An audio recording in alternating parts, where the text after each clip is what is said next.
కొందరు మీకు సహాయం చేసినా రేపటి రోజున వారు మీ నుంచి ఎక్కువగా ఆశించడం మొదలు పెడతారు. ఇక అదే మీ మిత్రుల రూపంలో ఉన్న శత్రువులతో మీ బాధనంతా పంచుకుంటే వారు మీ జీవితంలో మిమ్మల్ని ఇంకా దిగజార్చడానికే ప్రయత్నిస్తారు. కాబట్టి ఎవరి దగ్గర కూడా మీ నిస్సహాయతను అలాగే మీ బాధల్ని పంచుకోకండి. జాగ్రత్తగా ఉండండి. ఇక రెండవది నీ గతం గురించి.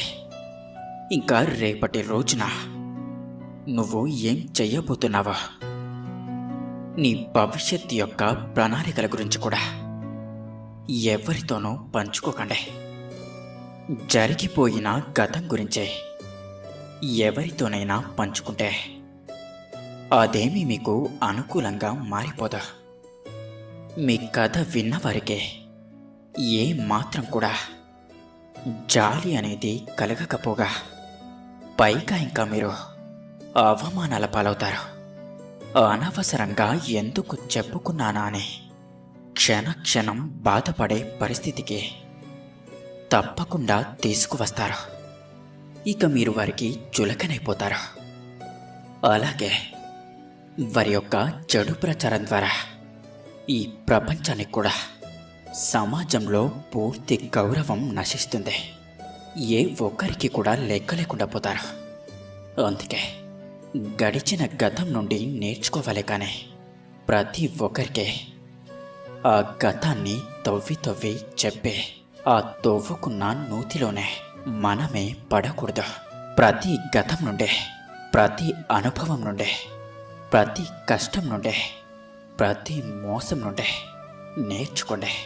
మిమ్మల్ని మీరు గొప్పగా మార్చుకోండి. ప్రతి వ్యక్తి దగ్గర కూడా తెలివిగా నడుచుకోండి. ఎందుకంటే ప్రతి ఒక్కరికి తమ సొంత లాభాలు, తమ సొంత సుఖాలే ముఖ్యం. కాబట్టి జాగ్రత్తగా ఉండండి. అలాగే ప్రతి పరిస్థితిని ధైర్యంగా ఎదుర్కోండి. మీ భవిష్యత్తు యొక్క ప్రణాళికలు కూడా ఎప్పుడు ఎవరికి చెప్పుకోకూడదు.